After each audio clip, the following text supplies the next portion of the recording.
ಚಾಮರಾಜನಗರ ಜಿಲ್ಲೆಯ ಯಣಗುಂಬ ಗ್ರಾಮದಲ್ಲಿ ಮಂಜುನಾಥ್ ಸೇರಿದಂತೆ ಇತರ ರೈತರ ಜಮೀನುಗಳಲ್ಲಿ 10ನೇ ಶತಮಾನದ ಕನ್ನಡ ಹಾಗೂ ತಮಿಳು ಶಾಸನಗಳು ಪತ್ತೆಯಾಗಿವೆ. ಈ ಶಾಸನಗಳಲ್ಲಿ ಗೋರಕ್ಷಣೆಗಾಗಿ ನಡೆದ ಕಾಳಗದ ಉಲ್ಲೇಖವಿದೆ. ಗಿಡಗಳಿಂದ ಆವೃತವಾದ ದೇವಸ್ಥಾನವನ್ನು ಗ್ರಾಮಸ್ಥರು ಸ್ವಚ್ಛಗೊಳಿಸುವಾಗ ಈ ಶಾಸನಗಳು ಬೆಳಕಿಗೆ ಬಂದಿವೆ. ಸ್ಥಳಕ್ಕೆ ಕೇಂದ್ರ ಪುರಾತತ್ವ ಇಲಾಖೆಯ ಅಧಿಕಾರಿಗಳು ಆಗಮಿಸಿ ಶಾಸನಗಳಲ್ಲಿ ದೊರಕಿರುವ ಉಲ್ಲೇಖಗಳನ್ನು ಪ್ರಸ್ತಾಪಿಸಿದ್ದಾರೆ. ಗ್ರಾಮದಲ್ಲಿ 2 ತಮಿಳು, 5 ಕನ್ನಡ ಶಾಸನಗಳು ಪತ್ತೆಯಾಗಿದ್ದು, ವೀರಗಲ್ಲುಗಳು ಸಹ ದೊರೆತಿವೆ. ಯಣಗುಂಬ ಗ್ರಾಮವನ್ನು ಕನ್ನಡ ಶಾಸನದಲ್ಲಿ ಯರಮಗುಂಬ, ತಮಿಳು ಶಾಸನದಲ್ಲಿ ಯರಮೈಗುಂಬ ಎಂದು ಉಲ್ಲೇಖಿಸಲಾಗಿದೆ.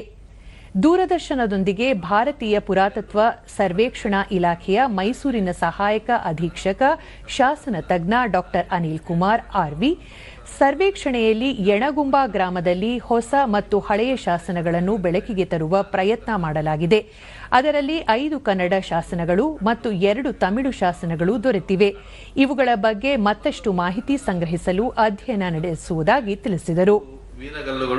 ಮತ್ತು ಒಂದು ದಾನ ಶಾಸನವು ಈ ಒಂದು ಸರ್ವೇಕ್ಷಣೆಯಲ್ಲಿ ನಮಗೆ ಲಭಿಸಿದೆ.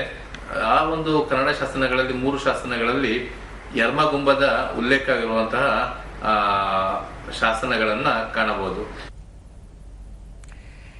ಜಮೀನಿನ ಮಾಲೀಕ ವೈಪಿ ಮಂಜುನಾಥ್ ಜಮೀನು ಸ್ವಚ್ಛಗೊಳಿಸುವಾಗ 10ನೇ ಶತಮಾನದ ಶಾಸನಗಳು ದೊರೆತಿದ್ದು, ಈ ಶಾಸನಗಳು ಸುಮಾರು 1000 ವರ್ಷ ಹಳೆಯದಾಗಿವೆ. ಅಧಿಕಾರಿಗಳು ಯಣಗುಂಬ ಗ್ರಾಮ ಮತ್ತು ಸುತ್ತಮುತ್ತಲಿನ ಪ್ರದೇಶದಲ್ಲಿ ಅಧ್ಯಯನ ನಡೆಸಿ ಶಾಸನ ಮತ್ತು ವೀರಗಲ್ಲುಗಳನ್ನು ಸಂರಕ್ಷಿಸಬೇಕು ಎಂದು ಹೇಳಿದರು.